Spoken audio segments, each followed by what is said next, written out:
राजा विक्रमादित्य अपनी बहादुरी और बुद्धिमानी के लिए प्रसिद्ध हैं। एक तूफानी रात को वह अपने महल में अकेले होते हैं जब अचानक उन्हें गहरी नींद आ जाती है। उनके सपने में एक अजीबोगरीब आकृति प्रकट होती है, एक प्राचीन सम्राट की आत्मा जो खुद को समय के चक्र में फंसा हुआ बताती है।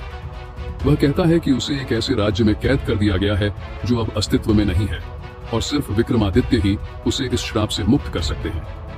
वह सम्राट एक प्राचीन युग का राजा था जिसने अत्यधिक शक्ति पाने के लिए एक खतरनाक जादू का इस्तेमाल किया था। इस अधर्मी कार्य ने न केवल उसके राज्य का विनाश कर दिया बल्कि उसकी आत्मा को भी इन खंडहरों में हमेशा के लिए फंसा दिया।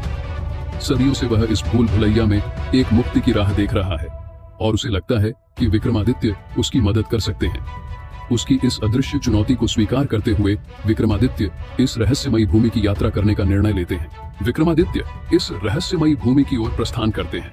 कई दिनों तक घने जंगलों और अनजान रास्तों से गुजरने के बाद वे एक रहस्यमय स्थान पर पहुंचते हैं। यहाँ का वातावरण बोझिल और सन्नाटा से भरा हुआ है। खंडहरों की विशाल दीवारें, टूटी फूटी मूर्तियां और लताओं से ढकी हुई इमारतें देखकर यह प्रतीत होता है कि एक समय में यहाँ एक महान राज्य रहा होगा। दोनों को एक विशाल पत्थर का मेहराब दिखाई देता है जो भूल भुलैया का प्रवेश द्वार है, लेकिन विक्रमादित्य बिना रुके आगे बढ़ जाते हैं। यह भूल भुलैया एक विशाल जाल जैसा है जो हर रात अपने आप बदलता रहता है। जैसे जैसे वे अंदर बढ़ते हैं, दीवारें उनके पीछे अपनी जगह से हिलने लगती हैं, जिससे उन्हें भटकने की स्थिति में डाल देती है। इस भूल भुलैया में पत्थर के योद्धाओं की मूर्तियां हैं जो अचानक जीवित हो जाती हैं और विक्रमादित्य पर हमला करने लगती हैं। इन योद्धाओं के युद्ध कौशल वही होते हैं जो विक्रमादित्य के विरोधियों में थे।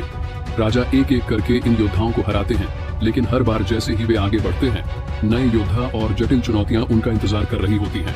आगे बढ़ते हुए भूल भुलैया उनके मन के साथ भी खेलना शुरू कर देता है और उन्हें भयानक भ्रम और अनजाने भय से रूबरू कराता है। विक्रमादित्य को एक सपने में अपने राज्य की तबाही का दृश्य दिखता है, जहां उसकी प्रजा उस प्राचीन सम्राट के अंधकारमय प्रभाव में फंसी होती है। वे समझते हैं कि हो सकता है इस सम्राट का इरादा उतना पवित्र न हो जितना उसने बताया था। भूल भुलैया के केंद्र में पहुंचते ही विक्रमादित्य को एक पत्थर का दरवाजा दिखाई देता है जिस पर एक चमकदार प्राचीन चिन्ह अंकित होता है। दरवाजा खोलने के लिए उन्हें एक पहेली का उत्तर देना होता है। पहेली: मैं जीवन और मृत्यु का स्वामी हूँ, भाग्य का वह ताज जो शाप में बंधा है। मुझे तोड़ दो, सब खत्म हो जाएगा। मुझे अपनाओ, अनंत राज मिलेगा। मैं कौन हूँ? विक्रमादित्य कुछ सोचते हैं और समझ जाते हैं कि इसका उत्तर मुकुट है, एक ऐसा प्रतीक जिसने प्राचीन राज्य को विनाश की ओर धकेला था। दरवाजा खुलता है और सामने एक चमकता हुआ कक्ष दिखाई देता है जिसमें सम्राट की आत्मा विक्रमादित्य का इंतजार कर रही है। अब सम्राट की आत्मा पूरी तरह प्रकट हो चुकी है और उसके चेहरे पर एक खौफनाक मुस्कान है। वह सच्चाई बताता है, उसने अपनी मुक्ति के लिए नहीं बल्कि एक नए शरीर के लिए विक्रमादित्य को यहाँ बुलाया था। तुम्हारी ताकत और बुद्धि अब मेरी होगी, सम्राट कहता है, और मैं फिर से उठूंगा इस नश्वर शरीर को छोड़कर। विक्रमादित्य समझ जाते हैं कि सम्राट की आत्मा ने उन्हें इस भूल भुलैया में सिर्फ इसलिए भेजा ताकि वह श्राप के स्रोत तक पहुंच सके।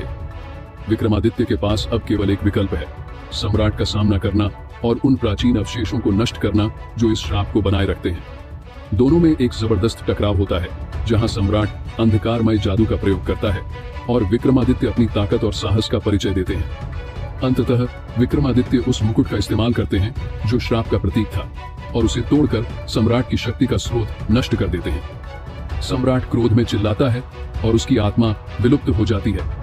उसका श्राप हमेशा के लिए समाप्त हो जाता है। भूल भुलैया ढहने लगती है और विक्रमादित्य सुरक्षित बाहर निकलने का रास्ता पा लेते हैं।